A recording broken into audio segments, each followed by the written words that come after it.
నమస్తే. ఈ మధ్య నా ఒక బాల్యమిత్రుడు ఒక ఫోటో పంపించాడు. అంటే అది తెలంగాణ ఉద్యమ కాలం నాటి ఫోటో అది. వాడు క్యాజువల్గానే నేను తెలంగాణ ఉద్యమంలో అప్పుడు ఎట్లా పాల్గొన్నానో చూడురా అన్నట్టుగా నాకు వాట్సాప్లో ఆ ఫోటో పంపించాడు. ఆ ఫోటోలో నేను ఒక విషయాన్ని గమనించాను. నేను ఆ విషయాన్ని గమనించిన 2 రోజులకే దేశవ్యాప్తంగా ఒక సంచలనమైన వార్త వచ్చింది. అంటే 2 ఆ విధంగా లింక్ అయింది. ముందుగా ఫోటోలో ఏముంది అని అంటే, తెలంగాణ ఉద్యమానికి మూల కారకుడై ఉద్యమాన్ని ఈరోజు మనం తెలంగాణ రాష్ట్రం ఏర్పాటు చేసుకొని మన పాలన మనం చేసుకుంటున్నానికి మూల కారకులైన డాక్టర్ జయశంకర్ గారు వేదిక మీద ప్రసంగిస్తున్నారు మైక్తో నిలబడి. నా మిత్రుడు ఆ వేదికపై కొంచెం వెనకాల నిలబడి ఉన్నాడు. జయశంకర్ గారి ఆ వేదిక అంటే వారు ప్రసంగిస్తున్న ఆ వరుసలో ముందు వరుసలో వరవర్రావు, అదేవిధంగా మరికొంతమంది లెఫ్ట్ నాయకులు ఉన్నారు. కానీ నా కళ్ళల్లో పడ్డది ఒక ఇద్దరు. ఆ ఇద్దరిని చూసి నేను ఆశ్చర్యపోయినా. ఓహో, తెలంగాణ ఉద్యమ సమయంలో మన ప్రాంతంలో జరిగే సభలకు వీళ్ళు కూడా వచ్చి కూర్చున్నారా? నాకు ఇది తెలియదు. వీళ్ళు కూడా వచ్చి మన తెలంగాణ ఉద్యమ సభలలో వేదికల మీద కూర్చున్నారు మన నాయకులతో అని నాకు కూడా తెలియదు. నేను గమనించిన ఇద్దరు ఎవరంటే, ఒకటి హురియత్ లీడర్ సయ్యద్ అలీ షా జిలానీ. మీకు ఎక్కువ మందికి పేరు తెలియకపోవచ్చు. కాశ్మీర్ వేర్పాటువాద ధోరణిలో కీలకమైన పాత్ర వహించే హురియత్ కాన్ఫరెన్స్ లో దానికి ఎక్కువ కాలం చైర్మన్ గా ఉన్న వేర్పాటువాద నాయకుడు సయ్యద్ అలీ షా జిలానీ. జిలానీ ఉన్నాడు తెలంగాణ ఉద్యమ వేదిక మీద. ఇంకా మరొక వ్యక్తి, రెండవ వ్యక్తి జేకేఎల్ఎఫ్ ఫౌండర్ యాసిన్ మాలిక్. యాసిన్ మాలిక్ ను చూసి నేను ఆశ్చర్యపోయినా.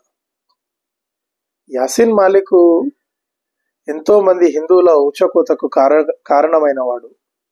ప్రత్యక్షంగా వాడు వచ్చి ఇక్కడ తెలంగాణ ఉద్యమంలో క్రియాశీలకంగా సభలలో పాల్గొన్నాడు అంటే, వీళ్ళు భారత్కు వ్యతిరేకంగా ఎక్కడ ఏ అవకాశం వచ్చినా కూడా దాన్ని వినియోగించుకోవాలన్న ఒక పన్నాగంతో వాళ్ళు తెలంగాణ ఉద్యమం కూడా తమ మద్దతు తెలిపి ఇక్కడికి వచ్చి సభలలో పాల్గొన్నారన్న విషయం అర్థమైంది.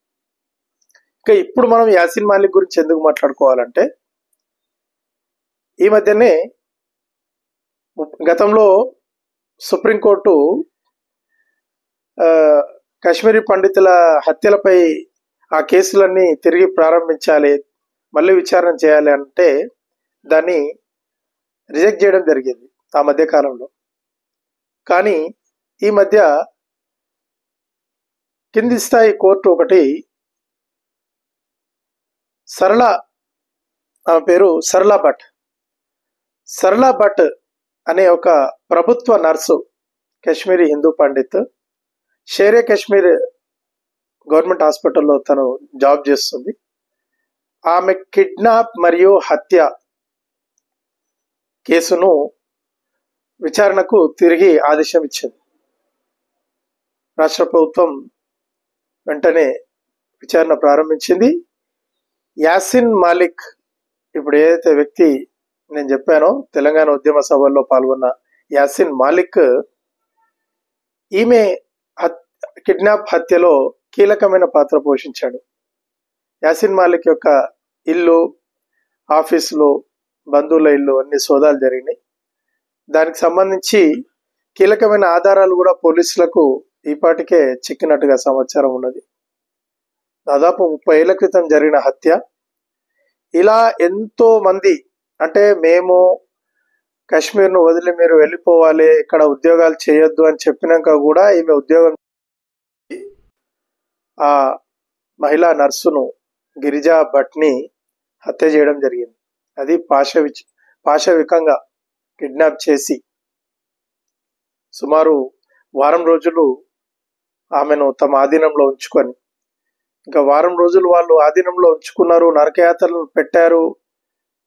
చాలా ఛిద్రమైన స్థితిలో ఆమె శవం శ్రీనగర్ అవుట్స్కట్ లో దొరికింది అని అంటే ఇంకా ఏం జరిగింది అనేది మీరు అర్థం చేసుకోవచ్చు. అటువంటి యాసిన్ మాలిక్ కూడా ఒక అవకాశంగా తీసుకొని ఇక్కడ వచ్చి మన ఉద్యమంలో వచ్చి కూర్చున్నాడు అంటే వీళ్ళు ఎంత ప్రమాదకారులో ఒకసారి హిందూ సమాజం తెలుసుకోవాలి.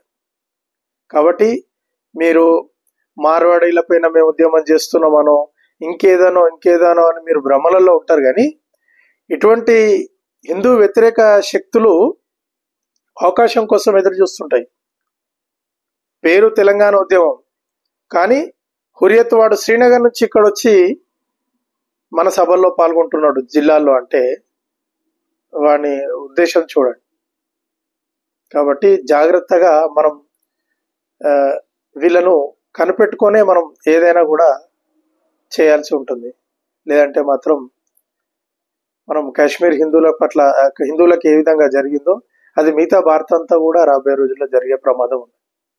నా ఈ వీడియో మీకు నచ్చినట్లయితే లైక్ చేయండి, షేర్ చేయండి, నా ఛానల్ సబ్స్క్రైబ్ చేసుకోండి. జై హింద్.